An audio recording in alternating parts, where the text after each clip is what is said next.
Hello and welcome to Sean White's Solar and Energy Storage Podcast. Today we have a very special guest, Joe Marhamati. He's with Sunvoy, and I wrote a very special intro for this podcast besides the one that you already heard. So you ready for it, Joe? I think I'm ready, yeah. Okay. Hey, Joe. What you doing with that Sunvoy app in your hand? There we go. Just kind of messing around. So I used to play some more guitar for the intro of the podcast, and then I just thought it was time to go back to it. So yeah, thanks for coming along here and joining me. So Joe's not the first person that we've had from Sunvoy. We have Joe's friend and co-founder on an April 5th, 2023 podcast. That was episode number 92. If you want to go back in time a little bit. And his name is Hervé Billiot. And so I was just listening to that podcast. It's always good to refresh yourself after a year, So I recommend that everybody goes back and listens to every podcast from the past, right? Sounds like a good idea. So let's introduce Joe a little bit more here. He's got a really cool profile on LinkedIn that I'm checking out. And so right now he is the vice president, CFO, co-founder of Sunvoy. And that's the main thing that we're going to talk about. Also co-founder of Ipsun, which is related. Looks like he's an investor in AI. That's kind of interesting. We could talk about that. Then he's done some of this national stuff. We're talking about the United States Department of Energy as a physical scientist. I guess that's as opposed to a metaphysical scientist. So you're not a metaphysical scientist, is that right? I'm actually also a metaphysical scientist. Thank you for asking. If you keep scrolling down, you'll see I have a degree in metaphysics as well. Oh, okay. Let's keep going. So then I see for the Executive Office of the President, 2014.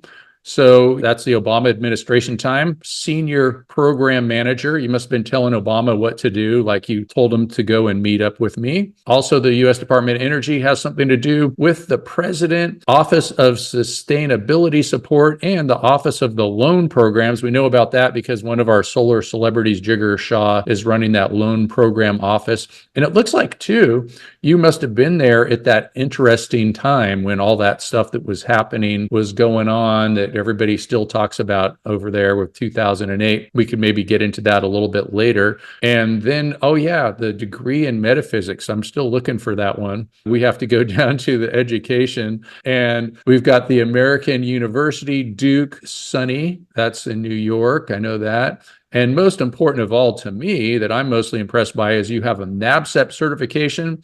That's NABCEP Technical Sales. And you've worked on these different projects and things too. Oh, and another thing too that we have in common is tennis. Looks like you were the treasurer of the United States Tennis Association in Washington, D.C. So that's kind of cool. I was a tennis player for a good part of my life. So we've got all that stuff in common. I still haven't ran across the metaphysical part. So I think you're messing with me, Joe. No. I have a degree in philosophy with a concentration in metaphysics and epistemology, but I guess I took it off my LinkedIn profile. Oh, okay.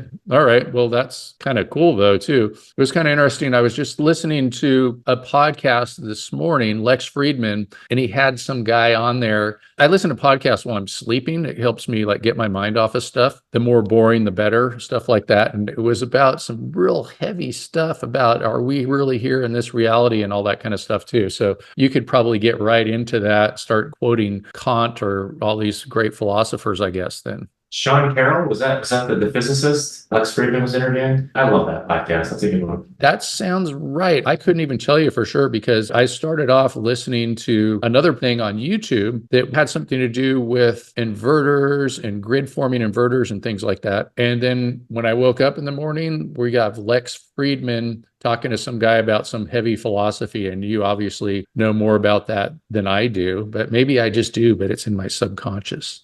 Oh, well, I haven't studied that stuff in 25 years, so I think I forgot all of it. But, it was fun at the time. Great. Okay. And so tell me a little bit and tell everybody else a little bit about Sunvoy and what Sunvoy does and what Sunvoy's been up to.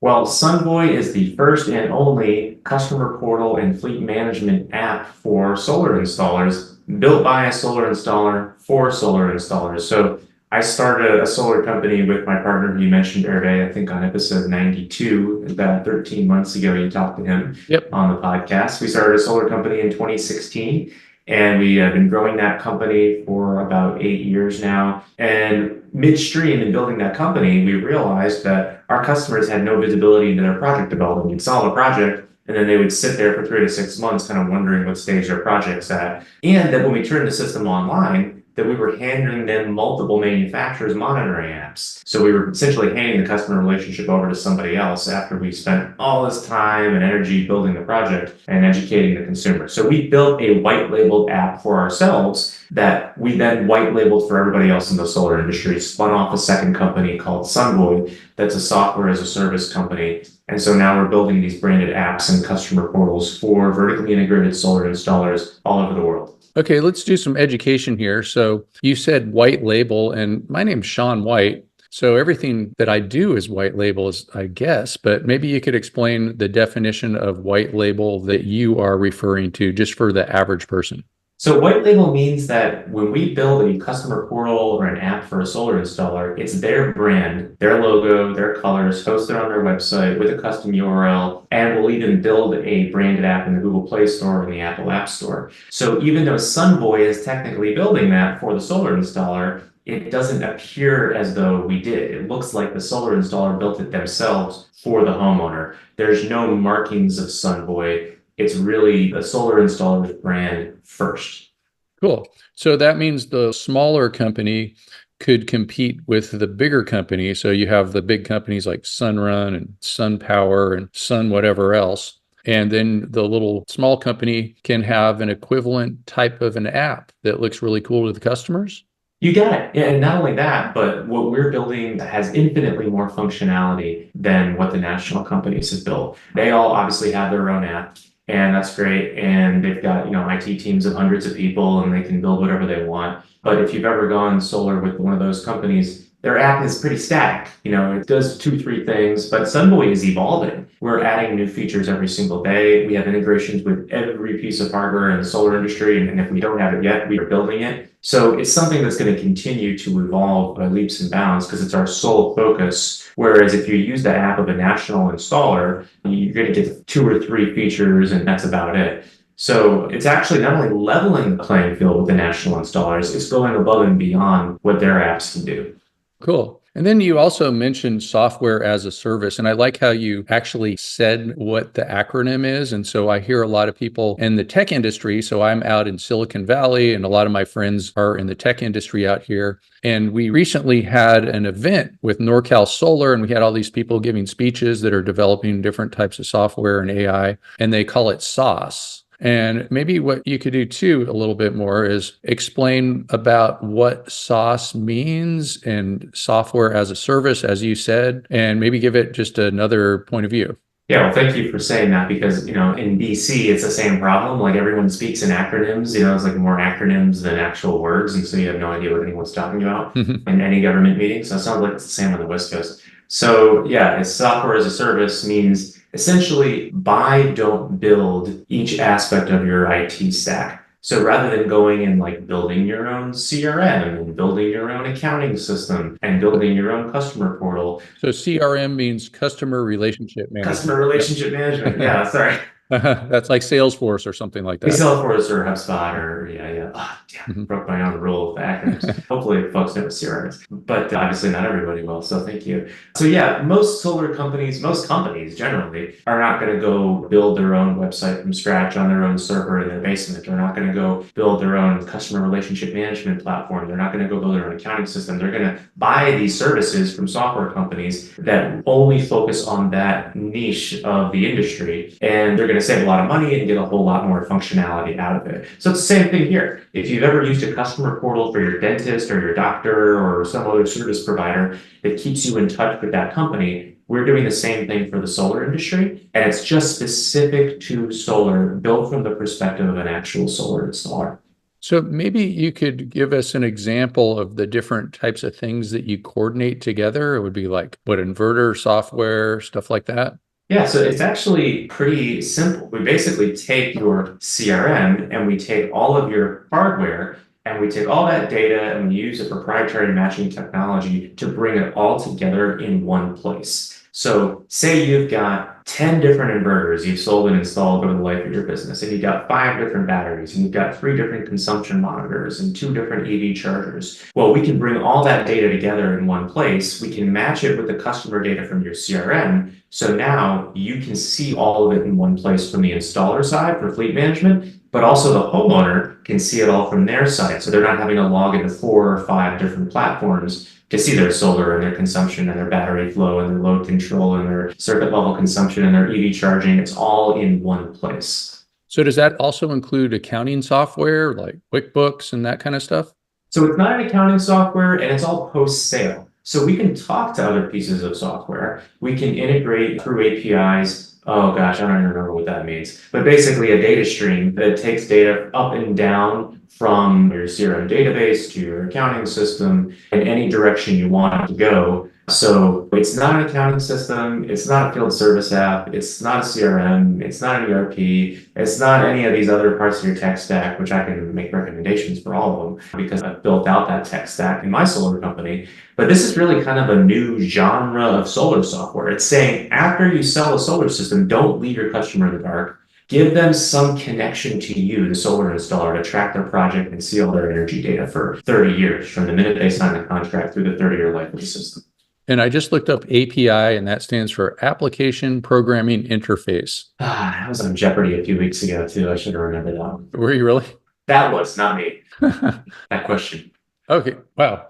Also, another thing too, that I do get that question a lot of times about CRM, customer relationship management, and that's like Salesforce and stuff like that. Maybe we could explain a little bit what that means.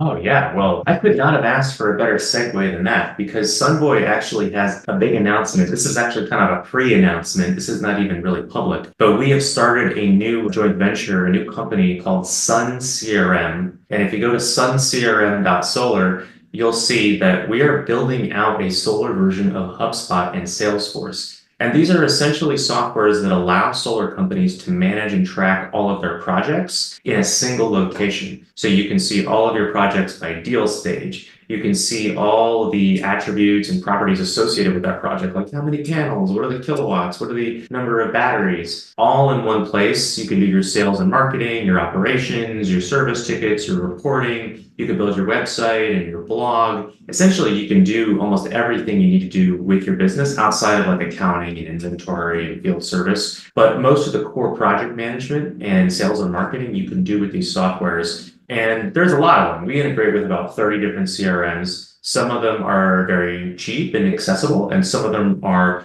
more robust and sophisticated, like a HubSpot and a Salesforce. And we're very focused on building out a solar version of HubSpot and Salesforce. I get this question. It sounds like you get it too. What CRM should I pick?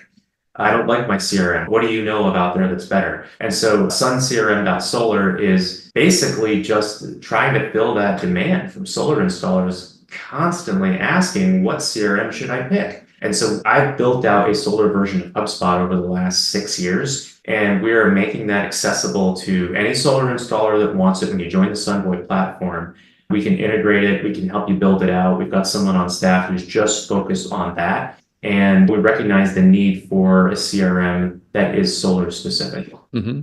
And I imagine there's probably a lot of smaller solar companies that don't really have a CRM. Oh, yeah. I was one of them once upon a time. We had a spreadsheet and we named it Icarus, and then we flew too close to the sun and got out of it and moved on to HubSpot. Don't try to run your business in a spreadsheet unless you want to never sleep and hate your life, because eventually you're going to get very frustrated and you're going to run out of cells in the spreadsheet and brain cells for managing that. And so don't do it if you can help it, unless you've got like 10 projects or 15 projects you want to manage in a spreadsheet. Go for it. But HubSpot is free to start. The starter package is like free or $30 a month or something like that. I recommend it for solar installers. I think it's a great solution. But don't go too far in a cheap CRM or go pay the price, because if you ever want to scale, then you're going to have to move all your data over into a more sophisticated CRM like a HubSpot or a Salesforce. Great. Yeah. And I know something about Salesforce. My girlfriend works for them, but she doesn't talk shop too much. So I don't really know, probably near as much as you know about that kind of stuff. And yeah, so CRM, customer relationship management. And so that would be how a solar installer would track jobs and things like that and, figure out where they're selling and be able to crunch the numbers and the data and all that kind of stuff.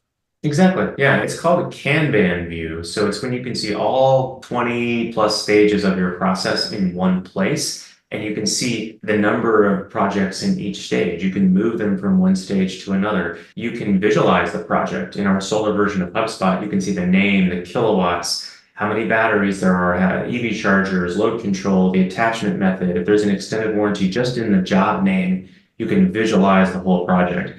You can have multiple pipelines for sales and for operations and for referrals and for service. We even build a pipeline for R&D where you can track how you're reviewing new technologies through your R&D committee. There's reporting, over 1,000 reports on anything you can imagine that you would want to report on in your business. And then the whole sales and marketing engine is another bag. I mean, you can literally automate all of your customer education and communication when you get a lead all the way through sale. So when people are using your software, do they need to log into these other softwares like Enphase inverters or Solar Edge or Salesforce and all that kind of stuff? Or is it all just in one place? It's all in one place, and there's actually no work to do in Sunvoy. So Sunvoy is a customer portal and fleet management system that essentially runs in the background invisibly without any project management, without any data entry, without any work. It's a view-only platform for the most part that just takes all this data from disparate places and puts it in one place. And then it runs as a marketing engine in the background, generating reviews and referrals and a good customer experience without the solar installer really needing to do anything. So where do people enter the data then? They keep entering the data in the other platforms, like for the inverter, for Salesforce, for other CRM software, or they still enter it there, but then all of it goes to Sunvoy? You got it. Yeah. So our customers are already doing this today. They have a CRM like a HubSpot or a Salesforce or a Monday.com or a Zoho or a Job Nimbus. We integrate with all of them. They're already putting all this information in their CRM, but their customers have no visibility into their projects. What was purchased, what stage a project's at, what's coming up next, all the energy data from the hardware. So it's just taking the data that's already there and it's aggregating it in one place. Okay. Yeah. So like you don't have a customer and you go, okay, here's your system. Here's the Tesla interface for the Powerwall and the Enphase interface for the inverter. And then you might have some more inputs for things that are just like monitoring power for electric vehicles, or things like a span panel or a lumen panel, something like that. You got it. Yeah. So we've gotten to the place now where if you started a business 8 years ago, you might have been doing solar only. Now you might have a customer that's got solar, consumption monitoring, maybe circuit level consumption monitoring, a battery, load control, an EV charger, the list goes on and on and on. You might have somebody that you have to hand 5 different apps to at PTO. None of them have any brand relationship to the solar installer that is in the community, educated the consumer, built the project.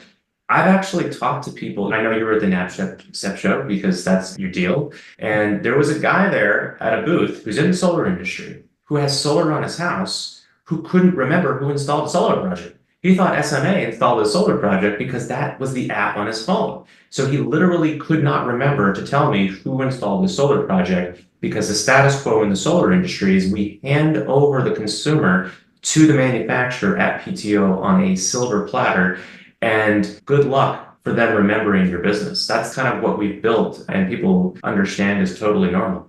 Yeah, I guess there could be some upsides and downsides to that. So the upside would be if you're a terrible solar installer, they don't know where to find you. And then the downside is if you're a really good solar installer and they want to send all their friends your way. You got it. And then let's go back a little bit too. So you said PTO, and you were referring to permit to operate, also called an interconnection agreement, like when you're ready to go, not personal time off. Yeah, either one, but usually at the end of your solar project, you want to operate, but maybe you also want to take some personal time off because they could be pretty traumatic. Yeah, they should just do them both at the same time. Yeah. At least take a day off, especially if your solar project took 12 months to get installed. Yeah. Hopefully it doesn't take that long, but I've seen people take 2 years, unfortunately. Me too. Yep, it happens. And so another thing that I was looking at too is that it was saying that you help generate new business. So how does that work? Triple referrals. I saw something on the website. Yeah, well, if you think about the status quo in the solar industry, that we sell a system and then the consumer goes into a black box for 3 to 6 months, not really knowing what's going on with their project, hoping that it's going to get installed in a timely manner, but probably checking in manually with the installer once a month, once every couple of weeks to ask what's going on.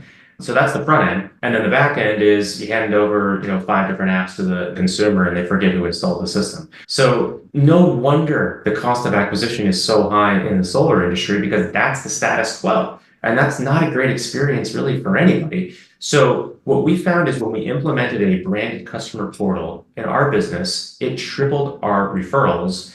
And it shouldn't have been no surprise, not just because that customer experience is so much better now, but also because if that homeowner submits a referral through the manufacturer's app, good luck getting that lead because that lead doesn't belong to you anymore as the solar installer. It belongs to the manufacturer.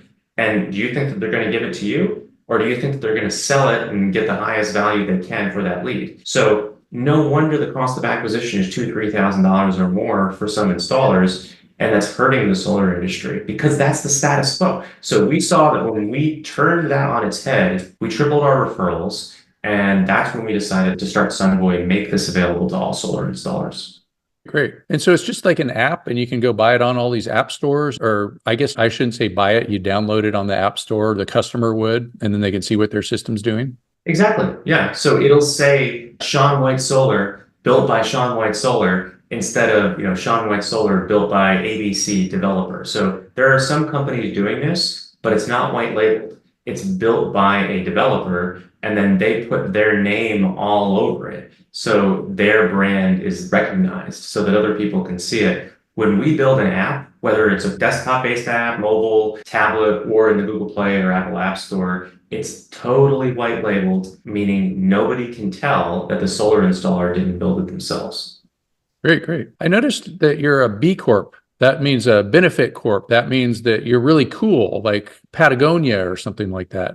Yeah, well, Ipsen was the first thing that we did when we started that business was we decided to certify as a B Corp because B Corps put people and planet above profit. And that was the core value that we wanted to bring into starting a solar business so that everybody that joined our business knew that we valued the workers and the planet above just the bottom line. And it's incredible. People find you through the B Corp directory, like they only want to work with a solar installer that's a B Corp. And we've got some of our most talented people hiring through B Corp. They only wanted to work for a B Corp. And so they found us that way. And so you can attract talent through B Corp status, and you can also get customers through B Corp status because there's only so many solar installers out there that have that certification. So what's the process? I know that you can make a corporation in all the different states. A lot of people use Delaware, but there's a nonprofits, there's C Corps, there's S Corps. Do you start a corp and then make it a B Corp? Is it a government thing or is it something different?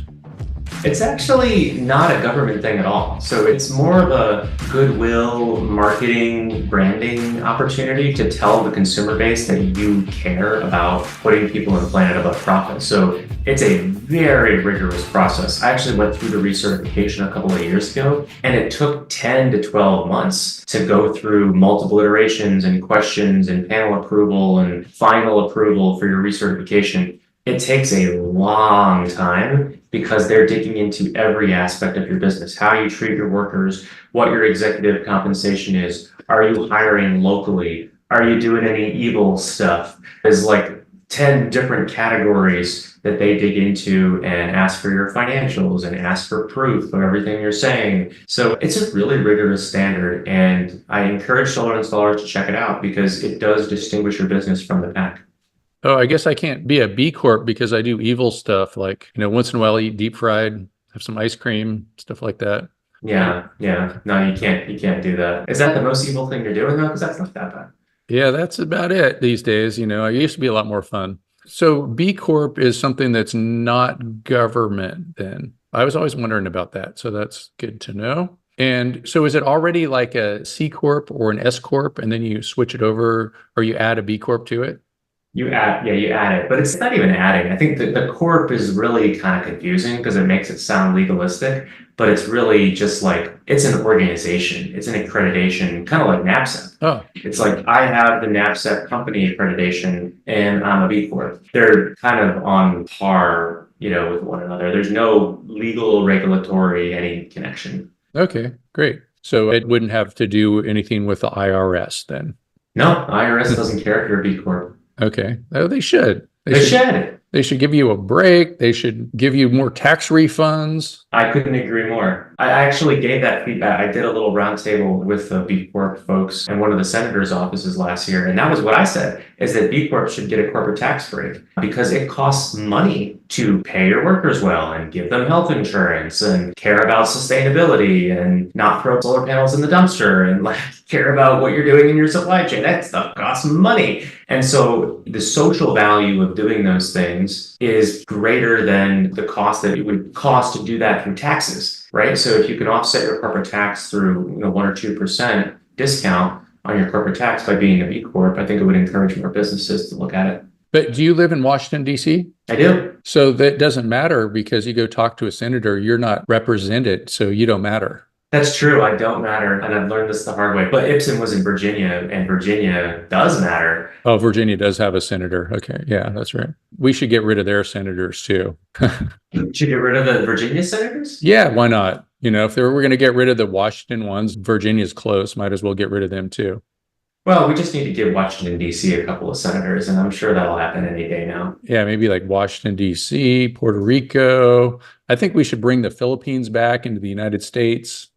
Yeah. And Greenland? Weren't we talking about bringing Greenland in the last administration? Yeah, why not? Get South Pole, something like that.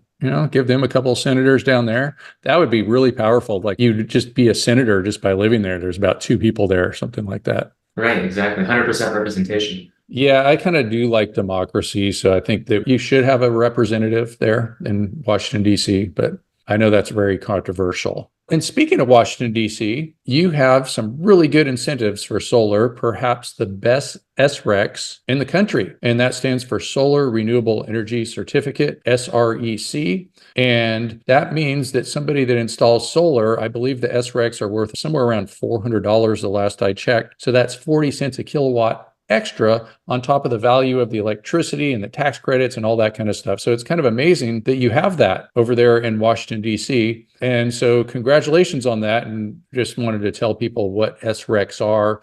They're pretty much only worthwhile to a great degree in Washington, D.C., in New Jersey, and in Massachusetts. Yeah, SRECs have been a powerful driver, and through the renewable portfolio standards that were established that gave us SRECs. So, if you put solar on your roof, you not only save money, but you also get this additional credit over and above. So, in DC, it's kind of wild. Like the SREC is worth 3 to 4 times the price of power. So there's actually 0-cent PPAs or power purchase agreements in Washington, DC. Anyone can go solar for free. That's amazing. And so that would be a production-based incentive, and it's just for how much electricity you make, and you get reimbursed for just being green, for making solar electricity. So they pretty much separate the value of the benefit of the electricity to the environment versus the financial benefit of the electricity to using electricity. So I like that. Really cool thing. That's great. We interrupt you for a very important announcement. Shaun White's Solar and Energy Storage Podcast has been brought to you by Shaun White's Solar and Energy Storage Podcast. That's right, Shaun White is sponsoring his own podcast, and he wants to remind you to go check out some of his classes. You can go to SolarSean, that's solar, SEAN.com, and then click on the links to check out his classes. You can check out his heat spring classes, and you can also hire him to teach classes for you, like at your company, something like that. Now back to the show.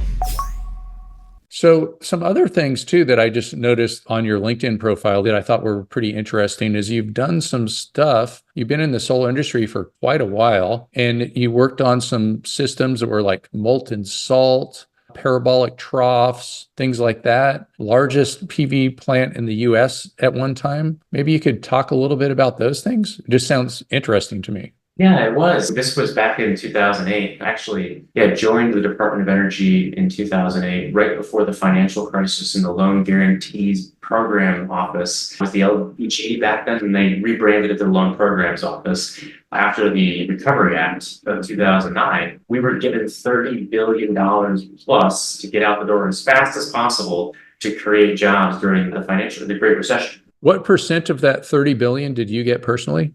I'm not allowed to reveal that. It's in some court files. No, Yeah, okay. I promise I didn't embezzle any money from the government. And I want a percent of your percent for letting you be on the podcast. But That's fair. Yeah, that's fair. We'll work that out afterward. Yeah, no, it was a really exciting time. And that program is still very successful, being run by the renowned Jiggers Shaw, and they're doing, all kinds of cool stuff now as we were back then. We were funding the first electric vehicles, including the Model S, the Fremont factory for Tesla, the first large scale, multi-hundred megawatt solar PV plants, the first large scale commercial solar thermal plants, one of which I was focused on in Tonopah, Nevada, is 10,000 billboard-sized mirrors focused on a 600-foot tower with molten salt going up and down this tower, getting heated up to 2,000 degrees or something, which would, heat some water, generate some steam, turn a turbine, and generate electricity, about 110 megawatts at $1 billion in project costs. So that was a truly wild experience because I went out there once a month to check on this project in the middle of Nevada, which is kind of like being on Mars and seeing this giant 110 megawatt plant, the first of its kind in the United States, trying to get off the ground and prove commercial viability. Now, I think we all kind of know that CSP, thermal technology,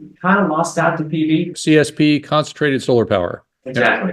Sort of lost out to PV and is not commercializing in any significant way in the United States as it is in Chile or Australia. But it was a cool experience. And that was the point of the program, was like, let's take some technologies that have been matured at DOE that we know work and see if we can put in some public money with some private money and scale them up, prove them out, and then let the private markets take over. So we would finance the first of 3 commercial instantiations of a technology like thermal. And then we would step out, let the market take over. And the perfect example of this is Tesla. Tesla was on its last dollar. If you watch Revenge of the Electric Car, they actually highlight the loan program in this movie where Elon Musk was down to his final dollar at Tesla and the government swooped in, provided a $500 million loan, funded the Fremont facility in Tesla Model S, and the rest is history. Yeah, I know that was great. And I know that when you give out loans, anytime there's a bank or anything like that, you're going to have a couple of loans that fail, and hopefully most of them don't fail.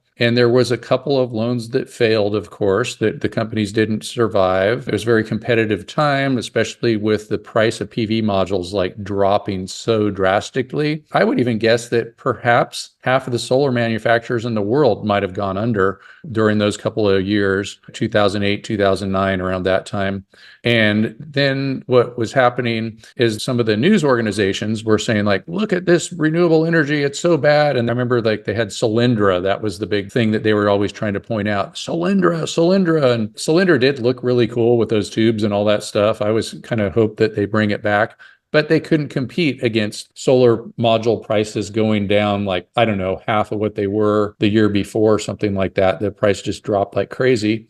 And so the loan program made a whole bunch of money and stimulated the economy. So it did what it was supposed to be doing. But then you'll see some naysayers. I remember when Romney was running against Obama and he was standing on the side of the 880 freeway there in front of the Solyndra factory with a podium giving a speech. I thought that was a little bit funny and sad at the same time, but Yep. Yeah, well, if you look at the performance of that program today relative to any project finance investment bank out there, the performance is exceptional and greater than your average group in the private industry. And the reason was a lot of very talented people came into that program and are still there because they believed in the mission of financing these proven technologies from DOE labs and helping scaling them up to commercial viability. And it's just so cool and inspiring to see now Jiggers Shaw taking over that program and just putting it on steroids, all the technologies that it's now funding. It's a real driver of innovation throughout the energy transition.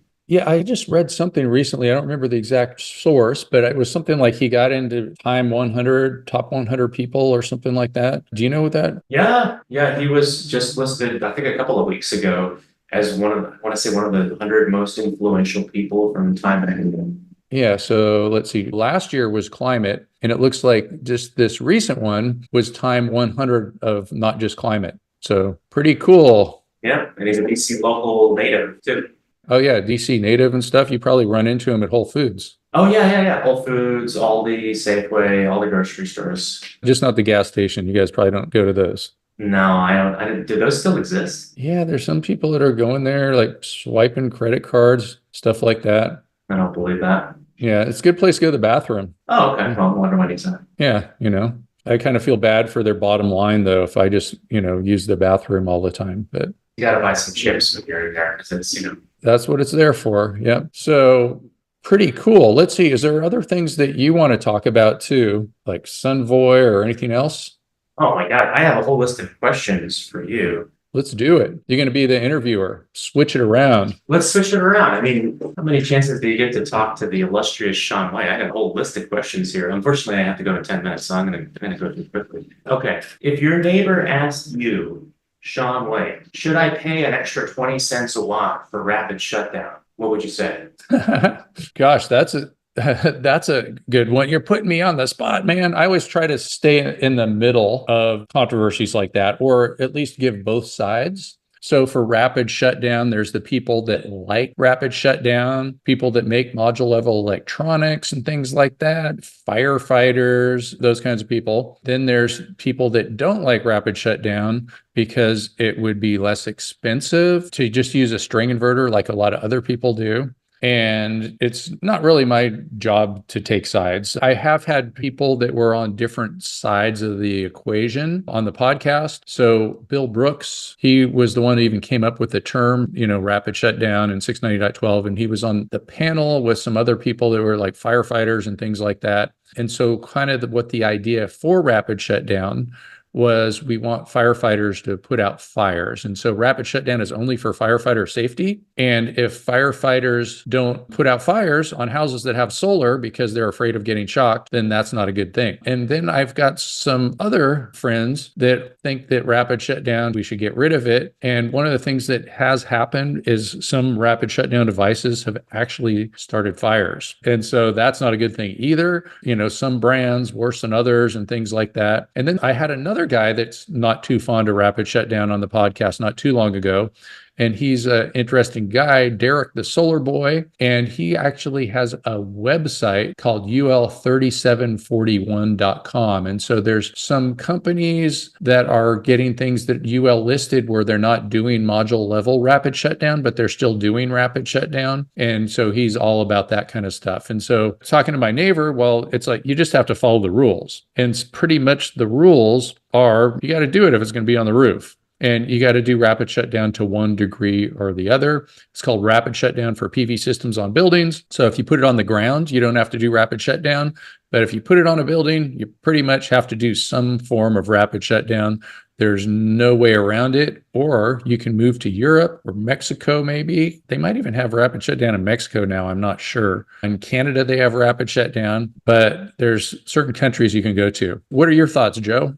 If my neighbor asked me if they should pay 20 cents extra for rapid shutdown, I would probably just look at the shading on their house, frankly. That to me seems to be the most practical consideration. If they've got a lot of shading, I would probably recommend it. If they're in a market where SRECs matter, like DC, generally speaking, the big two manufacturers of microinverters and panel level optimizers have auto reporting for SRECs, so it makes your life a lot easier for generating SRECs. But if they had a big open roof that's unshaded and they didn't have any administrative requirements like auto reporting of SRECs, I would probably recommend straight inverter. Well, the thing is, when you're on a building, you have to have rapid shutdown, but there are types of rapid shutdown where you can use a string inverter. There's some of these new UL3741 types of systems. And there's also some systems where, even if you're going module level, where it doesn't do maximum power point tracking, where it's just pretty much like an off switch at every module. Or sometimes there's a mid-circuit interrupter where it could be every 3 modules, different ways of going about that. But you still, I mean, if you're on a building, you need to have rapid shutdown. Another thing too that I thought maybe I should mention is there is sort of a fallacy out there that a string inverter doesn't know how to deal with shading. PV modules have bypass diodes in them. So if you have each string of PV, let's say you have 10 or 20 in series, and you shade one module, you only lose one module, and the other modules are still maximum power point tracking, working just fine.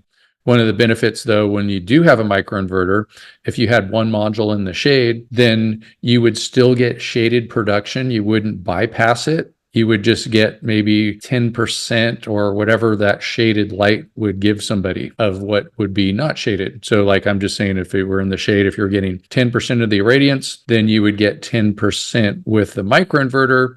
Whereas if you had a string inverter, you wouldn't get anything because you'd be bypassing that shaded PV module. And it's not even really just a PV module that it works with the bypass diodes. It would be a third of the PV module because there's 3 bypass diodes in each PV module. So you might lose 1/3, 2/3, 3/3, or if you had 2 modules involved, 4/3, something like that.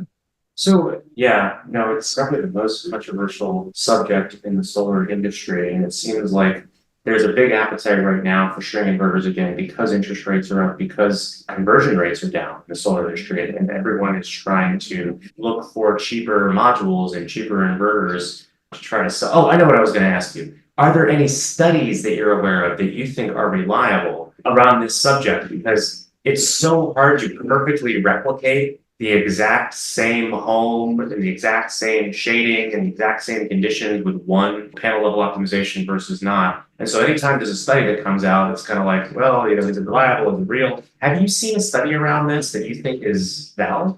The study as far as like shading goes or rapid shutdown goes, or shading? Yeah. So I'm sure there's studies out there. I'm sure that the big companies know what's going on with that too when they're out there selecting equipment. But yeah, it would be nice if there was more in the way of independent studies, because of course, you're going to get information from somebody that makes module level maximum power point tracking devices, and they're going to say, oh, ours is so great, and you shade one module and it takes out the whole string, which is not true. Then you're going to have the string inverter people, of course, trying to exaggerate their side. And the big argument for the string inverter people too is just like, it costs less maintenance, things like that. And if there's less maintenance, that's less danger for people out there replacing devices under modules too. So another argument for that side.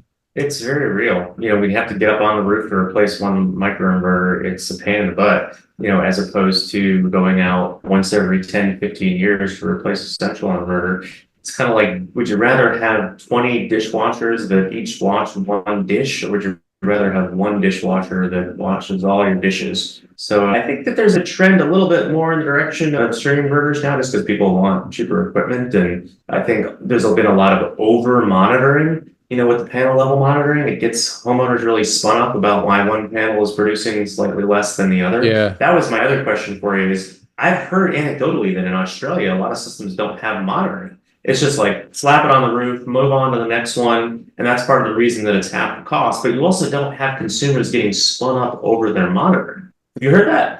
Yeah, and I've heard of sometimes too, people will change the monitoring a little bit so it's not module level. So even if they do have module level monitoring, they'll make it so just the installer gets to see that data, so the homeowner doesn't go like, why is this one making 4 watts more than that one? And you have to go like, I think there a bird pooped on it, or just like things are a little bit different from one place to another. There's a roof vent nearby, shading it for a little small period of time, stuff like that. So there's lots of different theories about what should be done about all that kind of stuff. That's one thing Sunvoy has done, by the way. We don't show panel level monitoring or all the other bells and whistles that the inverter manufacturer's app shows. Just shows the production and consumption. That's it.